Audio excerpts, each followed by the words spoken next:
प्रस्तुत है पाठ 15 इटली का एकीकरण का शेष भाग।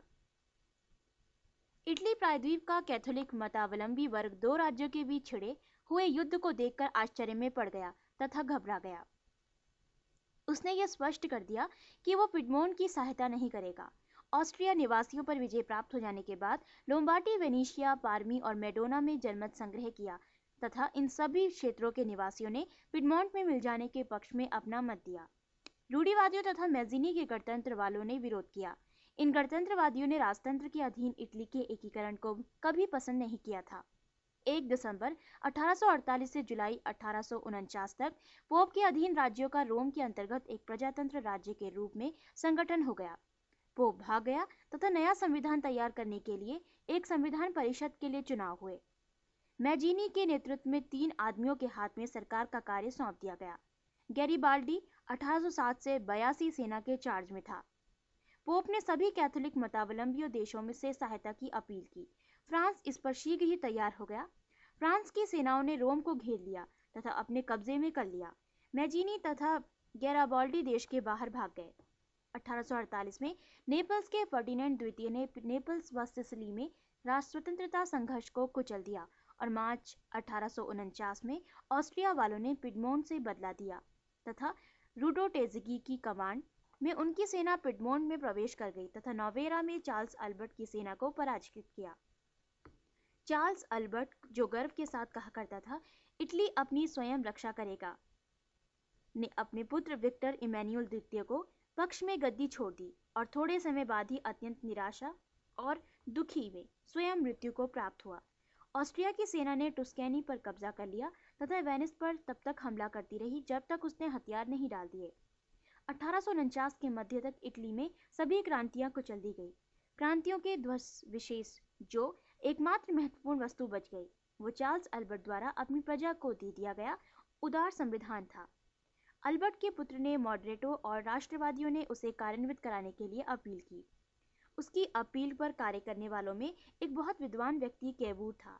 कैवूर 1847 के बाद पिडमोंट से प्रकाशित होने वाले अखबार इल सिसोमेंटो पुनर्जीवन का संपादक रह चुका था। वो एक पुराने शिष्ट परिवार का था तथा सैनिक शिक्षा प्राप्त करता था। उसने अंग्रेजी साहित्यकारों, फ्रांस के दार्शनिकों तथा ब्रिटिश राजनीतिक अर्थशास्त्रियों की रचना का अध्ययन किया था। उसने अपने राज्यों का बड़ी कुशलता से प्रबंध किया और खेती में आधुनिक टेक्निक लागू की। साथ ही वो एक चतुर व्यापारी भी था। उसने दूर दूर तक सफर भी किया था तथा ब्रिटिश और स्विस सरकारी आर्थिक व्यवस्था की शैलियों का प्रशंसक बन गया था। जब पिडमोंट में पहली बार चुनाव हुआ तो वो विधानसभा के सदस्य के रूप में चुन लिया गया।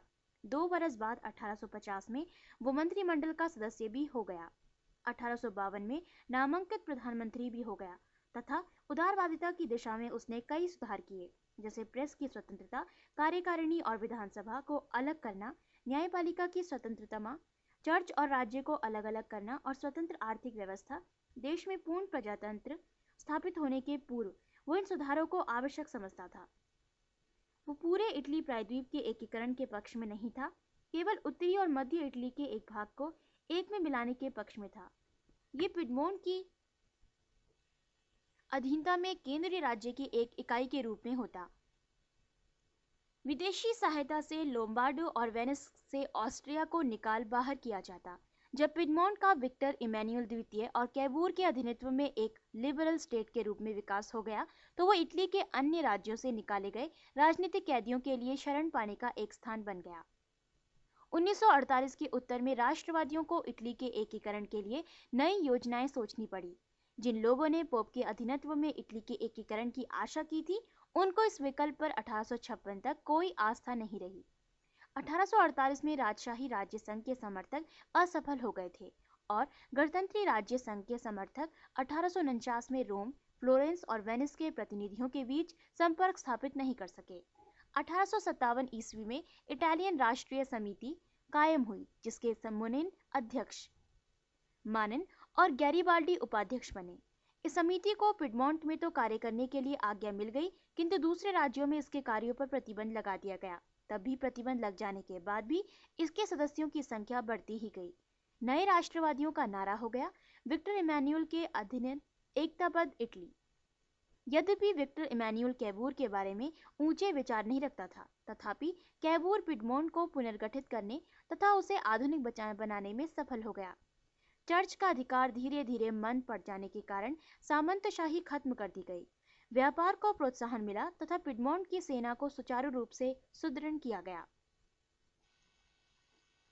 1853 में रूस द्वारा तुर्की साम्राज्य के विरुद्ध युद्ध की घोषणा किए जाने के कारण फ्रांस और रूस के बीच 1853 से 1854 में तनाव बढ़ने लगा। 1854 में ऑस्ट्रिया और ब्रिटेन ने रूस के विरुद्ध युद्ध का फैसला किया तो कैबूर ने अपने इन मित्र राष्ट्रों की सहायता करने का निर्णय किया। कैबूर एक बहुत बड़ा दूरदर्शी राजनेता था। वो उन थोड़े से देशभक्तों में था जो ये अनुभव करते थे कि बिना विदेशी सहायता के इटली के निवासी अपने आप इटली का एकीकरण नहीं कर सकते हैं। उसे जन संघर्षों पर बिल्कुल आस्था नहीं थी। क्रीमिया के युद्ध ने उसे एक अवसर दिया जिसके लिए वो बहुत पहले से लालायित था। उसने फौरन ही 15,000 सेनानियों को रूस के विरुद्ध लड़ने के लिए भेज दिया।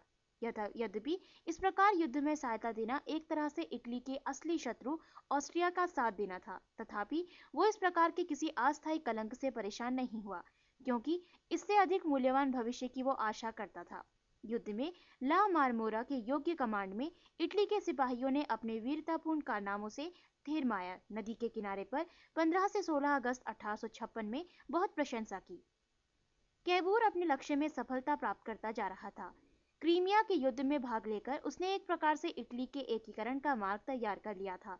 वो चाहता था कि इटली के एकीकरण की समस्या को यूरोप के देशों के सामने उपस्थित किया जाए, और जब 1856 में पेरिस में शांति के लिए विचार विमर्श करने वाली कॉन्फ्रेंस में कैबूर आमंत्रित किया गया तो उसका यह उद्देश्य पूरा हुआ।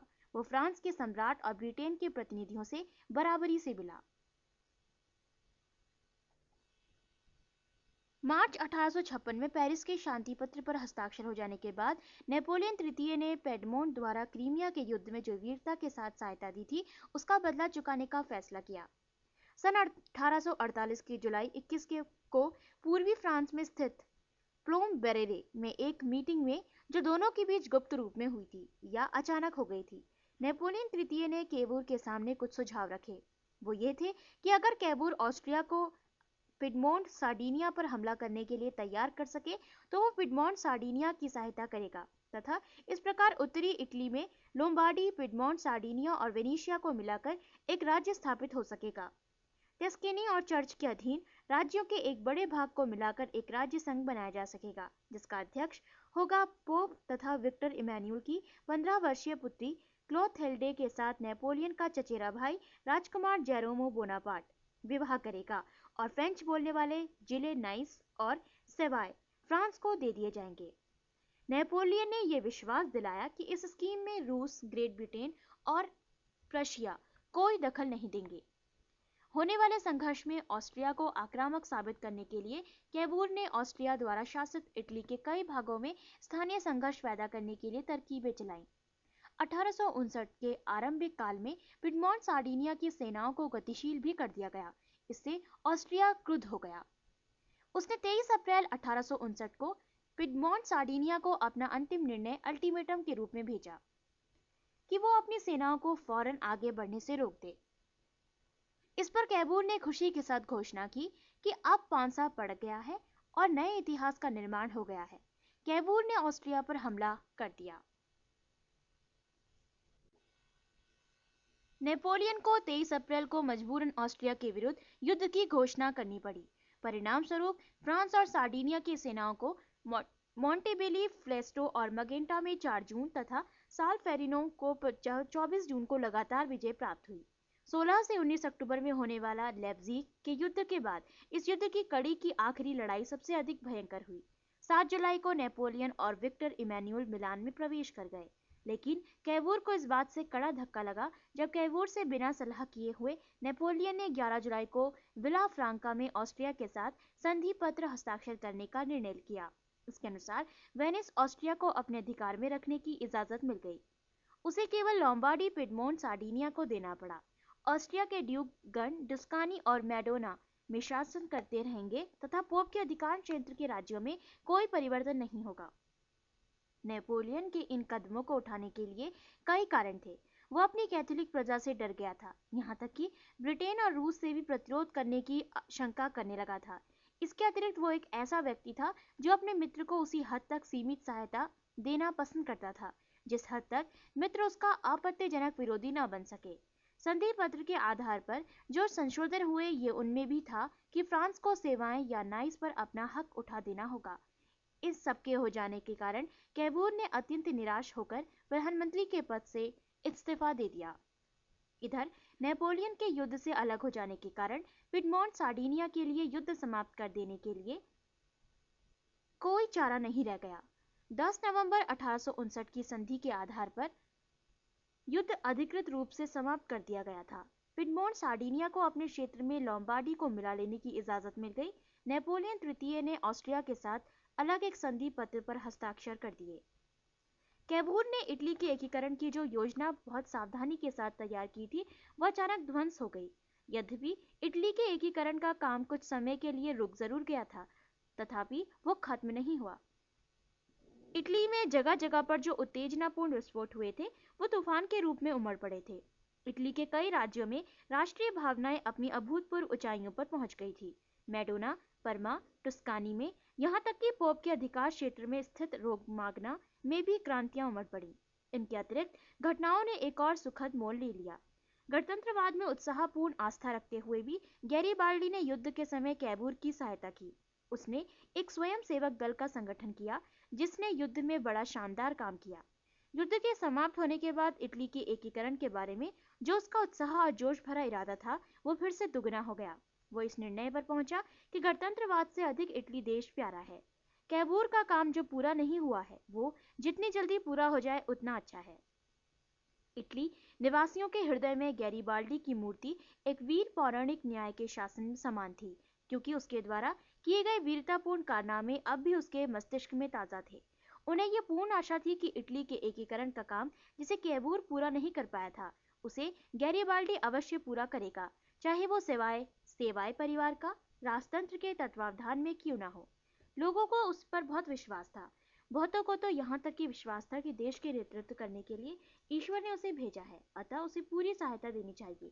यद्यपि वो गणतंत्रवाद में पूरी आस्था रखता था, तथापि इटली से उसे अधिक प्यार था। उसने बड़े साहस के साथ राजतंत्र के पक्ष में अपने भाग्य का फैसला करने का निर्णय किया। यहाँ ये मजे की बात नोट करने की है कि मैज़ेनी भी इटली में राजतंत्र के पक्ष में कभी नहीं था। ये बात उसके इस कथन से भलीभांति पुष्ट होती है।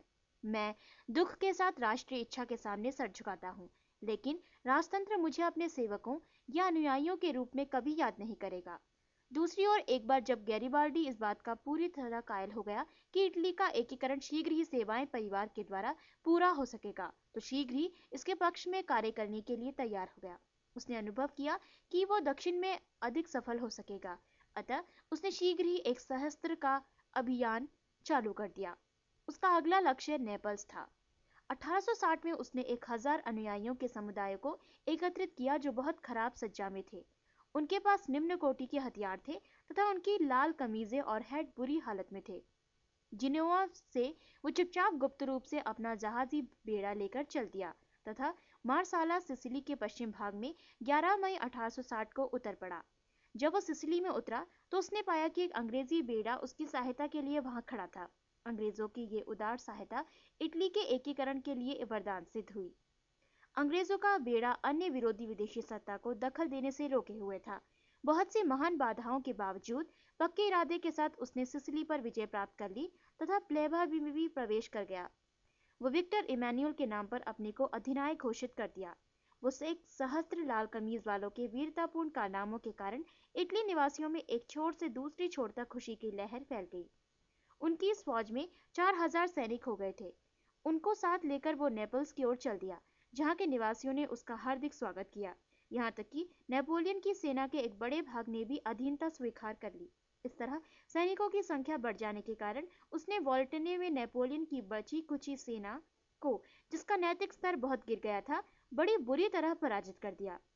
नेपल्स का सम्राट घबराकर भाग खड़ा हुआ। नेपल्स राज्य गैरीबाल्डी के पैरों पर झुक गया। अब वो रोम की ओर भी बढ़ने की योजना बना रहा था।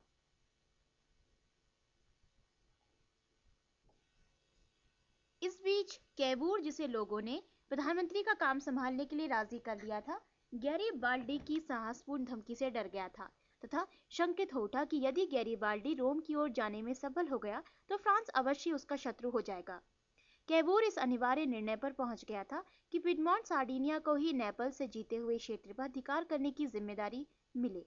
इसका परिणाम यह हुआ कि विक्टर इमैनुअल ने स्वयं अपनी सेना का नेतृत्व ग्रहण किया और पोप के अधिकार क्षेत्र में मार्च करता हुआ उम्ब्रिया और मार्चेस पर कब्जा कर लिया। उसके बाद उसने नेपल्स में प्रवेश किया। उसने रोम पर जानबूझकर घेरा डाल दिया जिसे फ्रांस उसमें दखल देने के लिए आकर्षित न हो। जब सार्डिनिया की सेना नेपल्स में प्रवेश किया तो नेपल्स की सड़कों पर एक जुलूस में घूमने के लिए राजी हो गया। वहां के निवासियों ने इस जुलूस का बड़ी खुशी के साथ स्वागत किया। यद्यपि सार्डिनिया की पार्लियामेंट ने पहले इस पक्ष में बहुमत से ये पास कर दिया कि वह गैरिबाल्डी द्वारा विजित क्षेत्रों को सार्डिनिया में मिला लिया जाए, तथापि ये विवेकपूर्ण समझा गया कि इस प्रस्ताव के बारे में वहां के लोगों की पहली स्वीकृति ले ली जाए। परिणाम स्वरूप जनमत संग्रह का आदेश जारी किया गया। इसका नतीजा वही हुआ जिसकी आशा की जाती थी। दो सिसिली, नेपल्स और सिसिली के निवासियों ने लगभग एक मत होकर अपनी स्वीकृति दी। इस पर गैरिबाल्डी ने बड़े अनुग्रह के साथ अपने अधिनायक तत्व के पद को छोड़ दिया तथा इटली की पार्लियामेंट ने, जिसका अधिवेशन ट्यूटिन में हुआ, विक्टर इमैनुअल को इटली का सम्राट घोषित किया। ये पार्लियामेंट वास्तव में इटली की सच्ची पार्लियामेंट थी, क्योंकि इसने अन्य राज्यों जैसे परमा, मॉडेना, टुस्कैनी और रोगमा के प्रतिनिधि सदस्य शामिल थे। 1860 में जब इन राज्यों में जनमत संग्रह किया गया तो यहाँ के निवासियों ने बहुत से पिडमोंट सार्डिनिया से मिल जाने के पक्ष में अपना वोट दिया और रोम, जो पोप की अधीनता को छोड़कर, तथा वेनिशिया, जो अभी तक ऑस्ट्रिया के कब्जे में था, को छोड़कर। इस प्रकार 1861 तक संपूर्ण इटली का सेवोए परिवार के अधीन राजनीतिक एकीकरण पूरा हो गया। अब विक्टर इमैनुअल इटली का सम्राट था, क्योंकि पिडमोंट सार्डिनिया भी इटली में विलीन हो गया था। इसे पूरा करने में कैबूर का भी बहुत बड़ा हाथ था। 5 जून 1861 में कैबूर बीमार पड़ गया और 6 जून को उसकी मृत्यु हो गई। उसकी मृत्यु बड़ी प्रसन्न मुद्रा में हुई, जैसा कि उसके अंतिम वचनों से प्रकट होता है। वो वचन थे, सब ठीक हो गया, इटली का नव निर्माण हो गया। वेनिशिया और रोम को इटली में मिल जाने में थोड़ा समय लगा। यूरोप में होने वाले कुछ परिवर्तनों के परिणाम स्वरूप पहले क्षेत्र का मिलन हुआ था। प्रशिया के चांसलर बिस्मार्क का जर्मनी के एकीकरण का पक्का इरादा था। वो अच्छी तरह समझता था कि उसका ये उद्देश्य तभी पूरा हो सकेगा जब ऑस्ट्रिया का जर्मनी से बाहर कर दिया जाएगा। इस उद्देश्य की पूर्ति के लिए उसने श्लेसविग और होल्स्टीन के मामलों में डेनमार्क के विरुद्ध पहले से ही युद्ध छेड़ दिया था। वो निश्चित रूप से जानता था कि ऑस्ट्रिया को अलग करने के लिए उसके साथ युद्ध करना होगा। नतीजा ये हुआ कि इटली के स्वीकृत नए राज्य के साथ उसने दोस्ती के संधि पत्र पर हस्ताक्षर कर दिए, जिसके आधार पर ऑस्ट्रिया के विरुद्ध होने वाले युद्ध में सहायता के बदले में उसे वेनिशिया दे दिया जाएगा।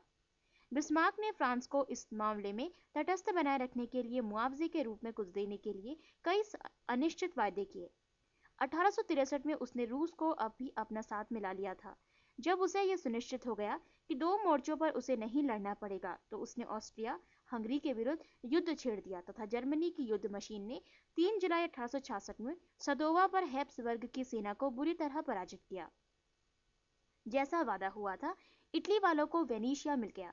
इटालियन भाषा भाषी टिरोल के छोटे क्षेत्र प्रथम विश्व युद्ध के बाद ही मिले। 1870 से 71 में जर्मनी और फ्रांस में युद्ध शुरू हो गया। इस फ्रांस प्रशिया युद्ध के दौरान फ्रांस ने अपने देश की रक्षा के लिए स्वयं अपनी सेनाओं को रोम से बुला लिया। रोम पर कब्जा करने के लिए इटली ने इस अवसर का लाभ उठाया तथा 1870 के सितंबर मास में इटली की सेनाएं सफलता के साथ रोम में प्रवेश कर गई। यह अधिकार पूर्ण रूप से दृढ़ तब हुआ जब नेपोलियन तृतीय की सेनाओं की सेडान में बुरी तरह हार हुई। पोप ने अपने सबसे बड़े सहायक को खो दिया। इटली की स्थिति रोम में 2 अक्टूबर 1870 को और भी सुदृढ़ हो गई, क्योंकि रोम में जनमत संग्रह में एक बड़े बहुमत ने इटली से मिल जाने के पक्ष में अपना मत दिया। परिणाम ये हुआ कि 1872 की जुलाई में विक्टर इमैनुअल का रोम में एक विजयी के रूप में बड़ी शान से प्रवेश हुआ। पोप रोम के बाहर वेटिकन में चला गया। ट्यूरिन की बजाय रोम इटली की राजधानी हो गया। इस प्रकार इटली के एकीकरण का कार्य पूर्ण हो गया। पाठ 15 इटली का एकीकरण। समाप्त होता है।